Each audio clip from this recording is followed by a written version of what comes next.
Olá, estudante do sexto ano! Eu sou o professor Bruno e junto com a nossa intérprete Jaqueline, nós vamos começar mais uma aula de matemática no Conexão Escola. O tema da nossa aula de hoje é o estudo dos poliedros e dos polígonos. Aqui nesta imagem, nós temos alguns exemplos de sólidos geométricos. Entre eles, nós temos alguns poliedros. Nós vamos fazer um movimento que parte do universal para o particular, começando com as figuras tridimensionais e depois, em seguida, nós vamos para as figuras planas. Então, na aula de hoje, nós vamos estudar sobre os sólidos geométricos, os poliedros, a planificação dos poliedros, os polígonos e a classificação dos polígonos. Veja só, aqui nós temos duas imagens, uma de uma construção, que é a entrada do Museu do Louvre, em Paris, que lembra uma pirâmide de base quadrada. Em seguida, nós temos um rolo de papel que lembra um cilindro. Nesta outra imagem, nós temos um caminhão que lembra um paralelepípedo. Depois nós temos a Cidade das Artes e das Ciências, em Valência, que lembra um cone. E em seguida, nós temos no México torres que lembram um prisma de base triangular. E por último, nós temos um tanque de armazenamento de gás natural que lembra o formato de uma esfera. Aqui nesta imagem, nós podemos ver a diferença entre os sólidos geométricos, que estão classificados em poliedros e não poliedros. Os não poliedros podem, inclusive, ser chamados de corpos redondos.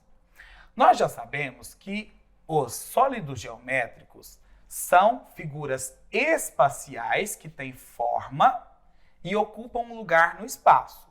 E como que a gente pode diferenciar um poliedro de um objeto que é um não poliedro? Você vai pensar no seguinte: sobre uma superfície plana, os poliedros, quando colocados sobre essa superfície plana, eles não podem rolar.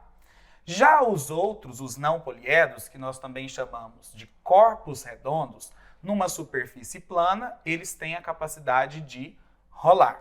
Então aqui os sólidos geométricos em azul são poliedros e os em laranja são não poliedros. Vamos praticar então para ver se nós compreendemos essa situação dos poliedros e dos não poliedros. Hélio comprou vários presentes para doar à festa junina da Escola Municipal de Goiânia. Observe com atenção o formato de cada uma das caixas e identifique, marcando com um X, as que representam poliedros. Na figura 1, nós temos que essa caixa de presente não é um poliedro, porque colocada sobre uma superfície plana, ela tem a capacidade de rolar. No item 2, nós temos um poliedro, pois as faces são polígonos. No item 3, nós temos um poliedro. E no item 4, não poliedro. No item 5, não poliedro. Então, nesta imagem, somente o item 2 e 3 são poliedros. Aqui nós vamos ver a classificação e os elementos de um poliedro. Para o exemplo, nós trouxemos aqui um paralelepípedo retangular. Os poliedros, por sua vez, podem ser classificados em paralelepípedo retângulo, cubo, prisma e pirâmide. Para o exemplo, nós trouxemos um paralelepípedo retângulo. Todo poliedro vão ter três elementos principais: face, que são as paredinhas do poliedro, o vértice, que são as quinas ou os pontos de encontro das arestas, e a aresta, que são as linhas que estruturam todo o poliedro. Aqui nós temos dois exemplos de poliedro, um paralelepípedo e um cubo. O paralelepípedo tem essa característica por ter comprimento, largura e altura e as suas faces serem retangulares. Já o cubo possui todas as faces iguais, sendo um retângulo tão especial que recebe o nome de quadrado.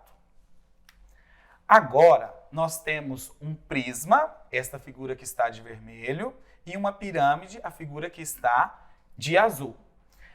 Os prismas e as pirâmides têm algo em comum, que são as suas bases. Os prismas possuem duas bases, uma inferior e uma superior, e as suas faces laterais são retangulares. Já as pirâmides só possuem uma única base, e as suas faces laterais são triangulares, que têm um vértice em comum lá no ponto superior da pirâmide. Vamos colocar os nossos conhecimentos em prática, então. Em um paralelepípedo retângulo, qual é a quantidade de vértices, arestas e faces? Aqui nós temos a imagem do paralelepípedo retângulo. Vamos começar com as arestas. As arestas são essas linhas que compõem a estrutura do poliedro. Então, nós temos em cima 4, nas laterais 4 e na base 4, totalizando 12 arestas. Já os vértices são as quinas do meu poliedro. Se eu contar todas as quinas, eu vou ter 4 em cima e 4 embaixo, totalizando 8 vértices. Já as faces, nós vamos contar passo a passo para não ter erro. Nós temos a de trás e a da frente, que está em vermelho, 2. A do lado esquerdo e do lado direito, mais 2, totalizando até agora 4. E nós temos a superior e a inferior, totalizando 6 vértices. Os poliedros, eles podem ser planificados. E o que é planificar? É quando a gente tem a possibilidade de abrir o nosso poliedro, ou seja, pegar uma coisa que é sólida e transformá-la em plana. Para isso, a gente faz um esfacelamento, ou seja, a gente distribui esse poliedro em faces, ou seja, nós abrimos esse poliedro. Aqui nós temos a planificação do paralelepípedo retângulo e logo abaixo nós temos a planificação do cubo. Se você percebeu, os poliedros são formados por faces que são polígonos. E os polígonos, por sua vez, possuem 3 elementos muito importantes, que são os vértices, os lados e os ângulos.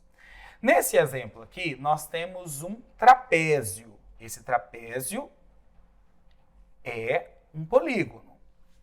Esse polígono tem 4 lados, 4 vértices e 4 ângulos internos, conforme mostra a imagem. Um polígono pode ser classificado quanto ao seu número de lados. No triângulo, nós temos tudo 3. 3 vértices, 3 lados e 3 ângulos internos. O mesmo sucede aos outros posteriores a ele: quadrilátero, pentágono, hexágono, heptágono, octógono, eneágono e decágono. Então, vamos ver o que nós estudamos hoje. Nós iniciamos a aula falando de figuras tridimensionais, ou seja, que ocupam um lugar no espaço, possuem 3 dimensões. Logo em seguida, nós estudamos que os poliedros são diferentes dos corpos redondos, pois em uma superfície plana, os poliedros não têm a capacidade de rolar.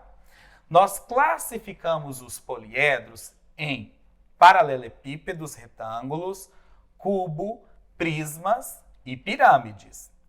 Ao esfacelar um poliedro, nós vimos que um poliedro é formado por faces poligonais, ou seja, um polígono. Nós estudamos que o polígono tem 3 elementos importantes. vértice, lado e ângulo interno. Esses polígonos podem ser classificados quanto ao nome, o seu nome pode ser dado quanto à quantidade de lados que o polígono tem. Então, agora é com você. Acesse o portal do Conexão Escola, tire suas dúvidas, façam as questões e até a próxima aula.